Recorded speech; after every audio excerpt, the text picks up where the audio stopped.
La décadence des femmes en Europe et dans le monde a beaucoup fait parler. De nombreuses femmes rejettent les rôles traditionnels, l'idée de devenir mère ou de fonder une famille, pour embrasser l'égalité à tout prix et cette indépendance tant acclamée par beaucoup. Cependant, cela semble engendrer de nombreux problèmes, de la sexualisation des femmes sur les réseaux sociaux aux troubles de santé mentale parmi elles.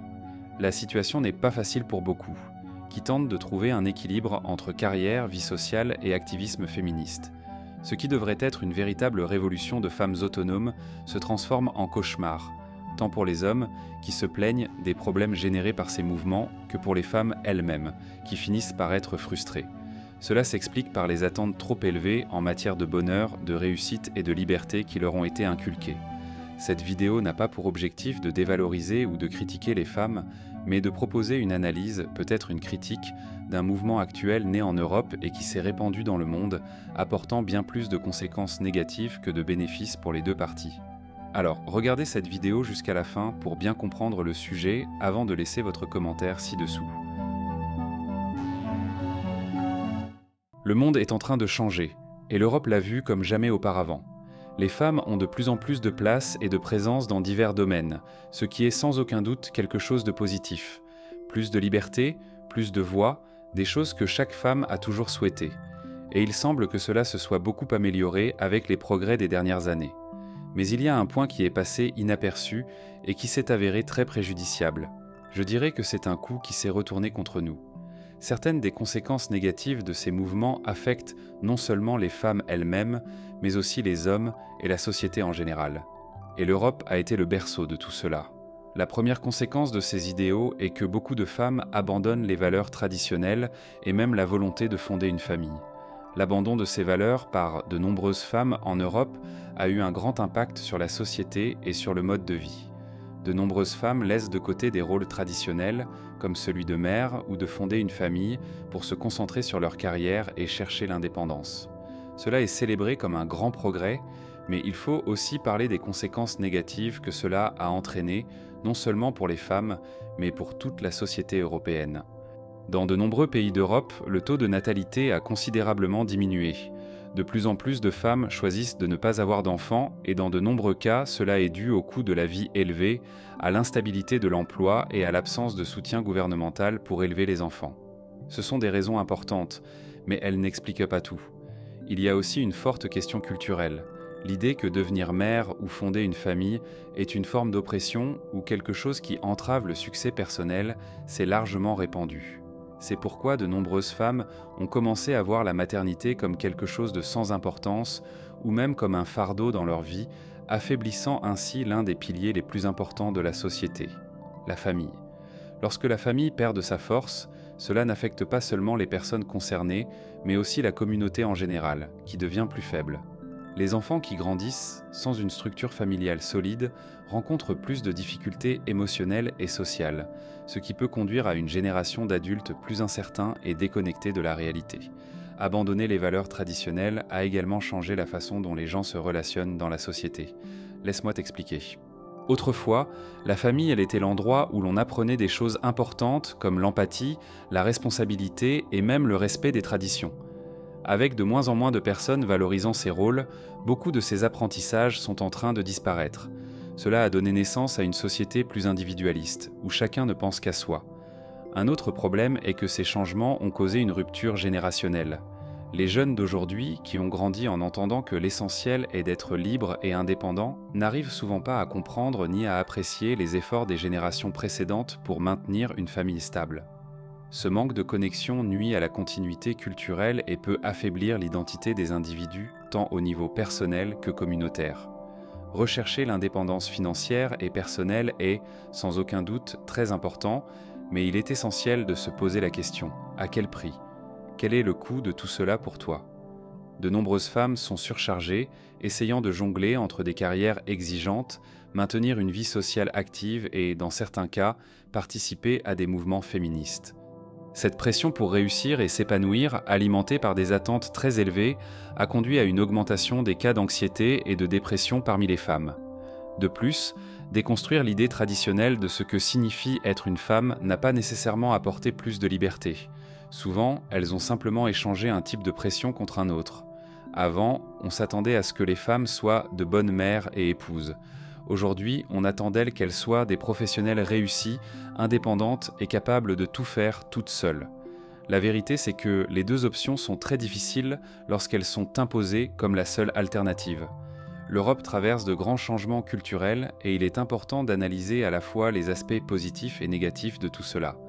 Si tout le monde abandonne les valeurs traditionnelles sans réflexion, la société pourrait devenir plus déconnectée, dualiste et émotionnellement fragile. L'idéal serait que les femmes aient la liberté de choisir ce qu'elles désirent pour leur vie, que ce soit devenir mère, fonder une famille, poursuivre une carrière ou tout combiner. Mais ces choix doivent être respectés et valorisés sans négliger l'importance de la famille dans la construction d'une société forte. Et ce n'est pas tout. Le prochain point ou conséquence dont je veux parler est un peu plus difficile à aborder sur YouTube, mais je suis sûr que tu y as déjà réfléchi. La culture de l'autonomisation et l'hypersexualisation. De nos jours, il n'est pas difficile de remarquer comment les réseaux sociaux sont remplis de contenu qui promeut l'hypersexualisation. Des photos provocantes, des danses sensuelles et une quête constante de likes et de validation sont devenues très courantes. Ce qui est le plus intriguant, c'est que bien souvent, ce sont les femmes elles-mêmes qui impulsent cette tendance. Ce qui était autrefois perçu comme quelque chose d'imposé par la société est maintenant promu sous le discours de l'autonomisation. Mais est-ce réellement de l'autonomisation ou est-ce que cela diminue simplement la valeur de la femme ? D'un côté, l'hypersexualisation se présente comme une forme d'expression personnelle, de liberté et d'autonomie. D'un autre côté, elle peut avoir des conséquences très préoccupantes. L'idée qu'une femme a une totale liberté pour s'habiller et se comporter comme elle le souhaite est un pas important vers l'égalité. Cependant, lorsque cette liberté est utilisée de manière excessive, elle pourrait renforcer certains stéréotypes anciens. Par exemple, en transformant le corps féminin en un produit pour obtenir des likes et des vues, on perd souvent de vue la valeur d'autres qualités qui vont au-delà de l'apparence. Cela peut aussi engendrer une pression énorme pour que les femmes soient toujours parfaites, alimentant encore plus leurs insécurités et créant un cycle de validation basé uniquement sur l'image et l'apparence physique. La génération actuelle a beaucoup défendu l'idée de liberté totale, vivre sans contrainte, peu importe ce que les autres pensent et sans assumer de responsabilité. Cela est présenté comme l'idéal du bonheur, mais ce qui n'est souvent pas mentionné, c'est que cette liberté peut avoir un prix très élevé. Lorsque la vie tourne autour des likes, des abonnés et d'une quête constante d'attention, la connexion avec ce qui compte vraiment peut être perdue. Beaucoup de femmes qui embrassent cette culture finissent par se sentir vides, même lorsqu'elles sont au sommet des réseaux sociaux. Le bonheur momentané d'être admiré pour leur beauté ou leur sensualité est souvent remplacé par des sentiments de mécontentement, d'anxiété, voire de solitude. La quête d'une vie totalement libre laisse de côté des aspects très importants, comme construire des relations profondes ou assumer des engagements qui donnent un véritable sens à la vie. Une génération qui vit uniquement le présent, sans penser aux conséquences futures, pourrait simplement semer des graines de solitude et de regret. Cette mentalité affecte aussi la manière dont les femmes sont perçues par la société. Lorsque l'accent est uniquement mis sur la liberté individuelle, il y a moins de place pour parler d'empathie, de collaboration ou même de responsabilité. L'idée de liberté entre guillemets, lorsqu'elle est mal interprétée, peut devenir une vision très égoïste et déconnectée du monde. Promouvoir cette hypersexualisation comme quelque chose de positif peut finir par nuire non seulement aux femmes qui choisissent cette voie, mais aussi à la façon dont elles sont perçues par les autres. Au lieu de renforcer la valeur intégrale de la femme, cela peut limiter son identité à un seul aspect, son corps. À long terme, cela affecte aussi la prochaine génération. Les jeunes filles grandissent en voyant que le chemin du succès passe par la beauté, la sensualité et la popularité sur les réseaux sociaux, ce qui peut les amener à croire que ce sont les seules choses qui comptent, mettant de côté d'autres domaines importants comme l'éducation, la créativité ou même les valeurs personnelles. Il n'y a rien de mal à vouloir se sentir belle ou à utiliser les réseaux sociaux comme moyen d'expression. Le problème réside dans le fait de réduire l'identité d'une femme uniquement à cela. Ne consiste pas seulement en la liberté de s'habiller comme on le souhaite ou de s'exprimer comme on veut, mais aussi en la valorisation d'autres qualités telles que l'intelligence, la créativité et l'empathie. À l'époque moderne, un discours a de plus en plus de force. Privilégier le succès personnel avant tout. Cela peut sembler positif à première vue. Après tout, qui ne veut pas être réussi et indépendant ? Mais que se passe-t-il lorsque cette quête constante du succès personnel commence à nuire à tes relations, à ta famille ou même à ton bonheur? La vérité est que cet individualisme extrême a créé une génération de plus en plus isolée et triste. L'idée d'être autosuffisant est vendue comme le sommet du succès. Tu n'as besoin de personne, tu peux tout accomplir par toi-même. Mais cette mentalité amène beaucoup de personnes à renoncer à quelque chose d'essentiel, les liens. Au nom d'une vie indépendante, de nombreuses personnes se sont éloignées de leurs amis, de leur famille ou même de leurs relations amoureuses. Quel est le résultat de tout cela? Un seul mot, solitude. Le manque de connexion humaine est l'une des principales causes des problèmes émotionnels dans la société actuelle. Sans des liens solides, les personnes se sentent plus vulnérables, même si elles ont atteint le tant désiré succès personnel. Personne ne peut vivre pleinement dans la solitude, aussi autosuffisant qu'il tente d'être. Les connexions avec les autres sont celles qui donnent vraiment un sens à la vie. Lorsque tout dans la vie tourne autour d'objectifs individuels, les relations passent au second plan. Un exemple clair de cela est la baisse du nombre de mariages et la difficulté à fonder des familles dans de nombreux pays européens. L'idée de construire quelque chose ensemble avec une autre personne semble moins attrayante que de rechercher des réussites professionnelles ou de voyager à travers le monde sans engagement. Cependant, ce qui est négligé, c'est que ces relations sont des sources essentielles de stabilité, de soutien émotionnel et de sentiment d'appartenance. Même les amitiés sont affectées.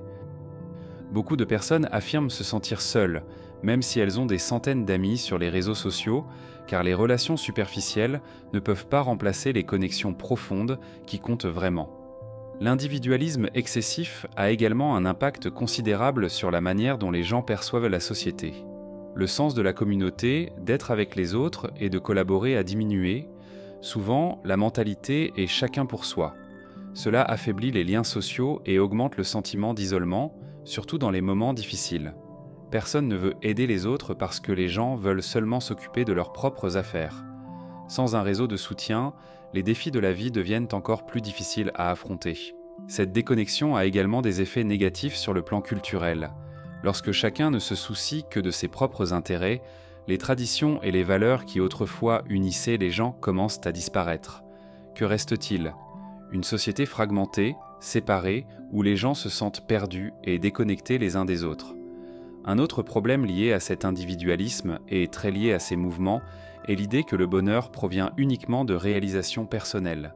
Cette mentalité amène beaucoup de gens à croire qu'ils doivent réussir dans leur carrière, avoir de l'argent et une liberté totale pour être heureux.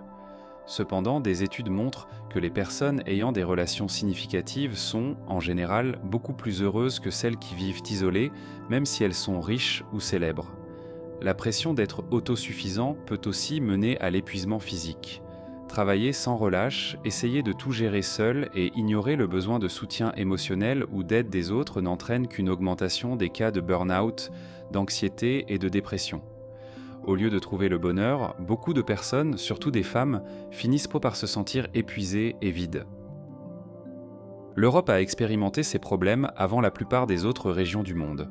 La hypersexualisation, l'individualisme exacerbé et l'abandon des valeurs traditionnelles causent une série de problèmes profonds dans la société. Beaucoup d'entre eux sont déjà très visibles. Ces phénomènes ne sont pas isolés, ils sont interconnectés et ont contribué à des problèmes culturels, des crises démographiques et sociales difficiles à ignorer. La baisse des taux de natalité est l'un des signes les plus clairs que quelque chose ne va pas. De plus en plus de femmes retardent ou abandonnent l'idée d'avoir des enfants, citant des raisons telles que des problèmes financiers, la recherche de réalisation personnelle ou simplement le désir de liberté individuelle. Au lieu de promouvoir la collaboration et le respect entre hommes et femmes, beaucoup de ces mouvements finissent par créer des divisions encore plus profondes. Ce ne sont pas des cas isolés, ce sont des facteurs qui affectent le monde entier. L'Europe ressent déjà les conséquences, mais demain, cela pourrait être ta ville, ta communauté ou même ta propre famille. Laisse ton avis en commentaire sur tout cela et découvre d'autres sujets concernant l'Europe dans les vidéos qui apparaissent maintenant à l'écran final.